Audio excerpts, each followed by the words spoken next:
भक्तगण, पहले मैं नमंत्रम नो यंत्रम तदपि च न जाने स्तुति महो अर्थात अथ दिव्यपराध क्षमापन स्तोत्रम का संस्कृत भाषा में पाठ करूँगा। उसके बाद मैं हिंदी भाषा में पाठ करूँगा। दुर्गा माँ देवी आदि शक्ति हैं और देवी आदि शक्ति ही देवताओं को, विष्णु भगवान को कार्य का बंटवारा की हैं। विष्णु भगवान को पालनहार का काम देवी आदि शक्ति ही दी हैं और देवी आदि शक्ति का 9वां रूप माँ सिद्धिदात्री के उपासना से ही भगवान विष्णु को सिद्धि की प्राप्ति हुई है। अतः इस अथ दिव्यपराध क्षमापन स्तोत्रम का ध्यान से सुने तथा माँ आदि शक्ति के श्री चरणों में अपना ध्यान लगाएं। ओम गं गणपतये नमः। ओम ऐं ह्रीं क्लीं चामुंडायै विच्चे। ओम अथ दिव्यपराध क्षमापन स्तोत्रम।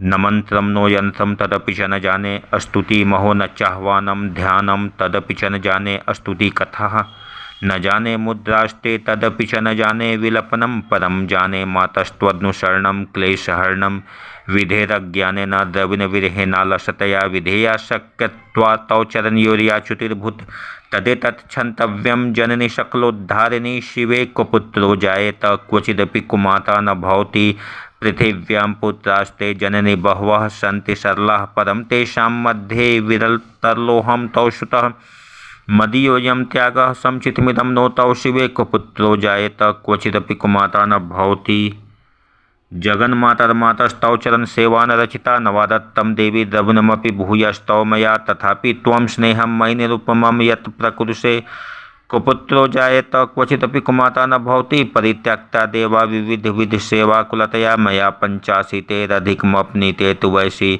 इदानीं चेन्मातस्तौ यदि कृपानापि भविता निरालम्बो लम्बोदर्जननि कम्यामि शरणं स्वपाको जलपाको भवति मधुपाको पम गिरा निरातंको रंको विहरति चिरंकोटिकनकः तवापर्णे कर्णे विशति मनुवर्णे फलमिदं जनः को जानीते जननि जपनीयं जप विधौ चिताभस्मालेपो गलन्मशनं दिक्पटधरो जटाधारी कंठे भुजगपतिहारी पशुपतेः कपाले भूतेशो भजति जगदीशः कपद्भिः भवानी त्वत्पानि ग्रहण परिपाटी फलमिदं न मोक्षस्याकांक्षा भव्य भववांछापि चन्मे न विज्ञानापेक्षा शशिमुखी सुखेच्छापि न पुनः अतस्त्वं संयाचे जननी जननम यात्मं वै मृडानि रुद्राणि शिव शिव भवानीति जपतः नाराधितासि विधिना विविधोपचारः किं रुक्षचिन्तन प्रयत्नकृतं वचोभिः श्यामे तमेव यदि किंचन मय नाथे धत्से कृपामुचित मम्ब परम तवैव आपत्सुमग्नः स्मरणं त्वदीयं करोमि दुर्गे कर्णार्णवेशि नैतच्छठत्वं मम भावेथः क्षुधा त्रिशाता जन्निम्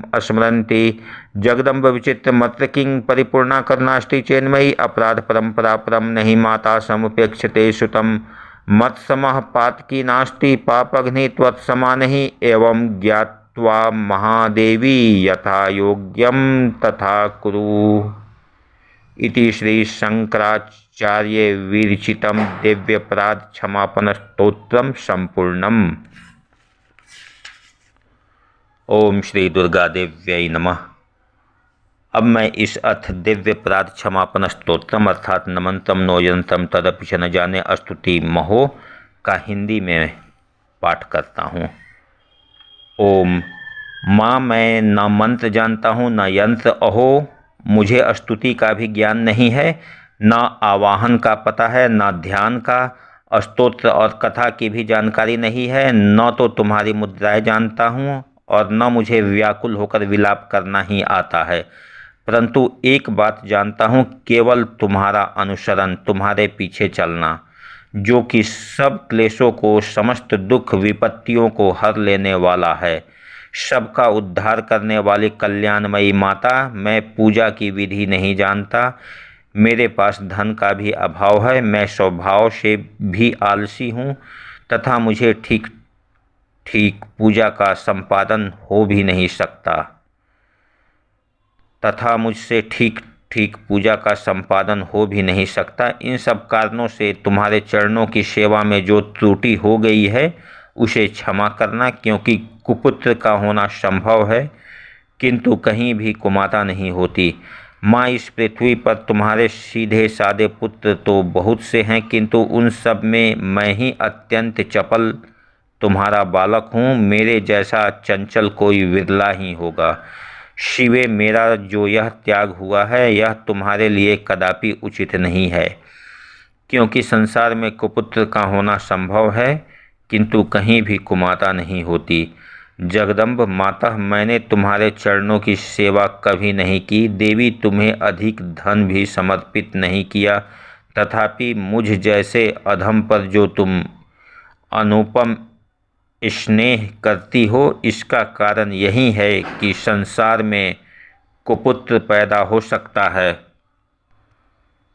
किंतु कहीं भी कुमाता नहीं होती। गणेश जी को जन्म देने वाली माता पार्वती, अन्य देवताओं की आराधना करते समय मुझे नाना प्रकार की सेवाओं में व्यग्र रहना पड़ता था, इसलिए 85 वर्ष से अधिक अवस्था बीत जाने पर मैंने देवताओं को छोड़ दिया है। अब उनकी सेवा पूजा मुझसे नहीं हो पाती, अतएव उनसे कुछ भी सहायता मिलने की आशा नहीं है। इस समय यदि तुम्हारी कृपा नहीं होगी तो मैं अवलंब रहित होकर किसकी शरण में जाऊंगा। माता अपर्णा, तुम्हारे मंत्र का एक अक्षर भी कान में पड़ जाए तो उसका फल यह होता है कि मूर्ख चांडाल भी मधुपाक के समान मधुर वाणी का उच्चारण करने वाला उत्तम वक्ता हो जाता है। दीन मनुष्य भी करोड़ों स्वर्ण मुद्राओं से संपन्न हो चिरकाल तक निर्भय विहार करता रहता है। जब मंत्र के एक अक्षर के श्रवण का ऐसा फल है तो जो लोग विधि पूर्वक जप में लगे रहते हैं उनके जप से प्राप्त होने वाला उत्तम फल कैसा होगा, इसको कौन मनुष्य जान सकता है। भवानी, जो अपने अंगों में चिता की राख भभूत लपेटे रहते हैं, जिनका विष ही भोजन है, जो दिगंबरधारी नग्न रहने वाले हैं, मस्तक पर जटा और कंठ में नागराज वासुकी को हार के रूप में धारण करते हैं तथा जिनके हाथ में कपाल भिक्षा पात्र शोभा पाता है, ऐसे भूतनाथ पशुपति भी जो एकमात्र जगदीश की पदवी धारण करते हैं, इसका क्या कारण है। यह महत्व उन्हें कैसे मिला। यह केवल तुम्हारे पानी ग्रहण की परिपाटी का फल है। तुम्हारे साथ विवाह होने से ही उनका महत्व बढ़ गया। मुख में चंद्रमा की शोभा धारण करने वाली माँ, मुझे मोक्ष की इच्छा नहीं है, संसार के वैभव की भी अभिलाषा नहीं है, न विज्ञान की अपेक्षा है, न सुख की आकांक्षा। अतः तुमसे मेरी यही याचना है कि मेरा जन्म मृडानी, रुद्रानी, शिव शिव, भवानी इन नामों का जप करते हुए बीते। माँ श्यामा, नाना प्रकार की पूजन सामग्रियों से कभी विधि पूर्वक तुम्हारी आराधना मुझसे न हो सकी। सदा कठोर भाव का चिंतन करने वाली मेरी वाणी ने कौन सा अपराध नहीं किया है, फिर भी तुम स्वयं ही प्रयत्न करके मुझ अनाथ पर जो किंचित कृपा दृष्टि रखती हो। माँ, यह तुम्हारे ही योग्य है। तुम्हारी जैसी दयामयी माता ही मेरे जैसे कुपुत्र को भी आश्रय दे सकती है।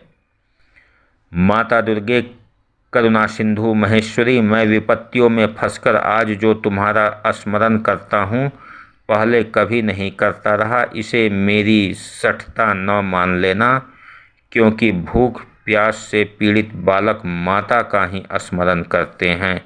जगदम्ब, मुझ पर जो तुम्हारी पूर्ण कृपा बनी हुई है, इसमें आश्चर्य की कौन सी बात है।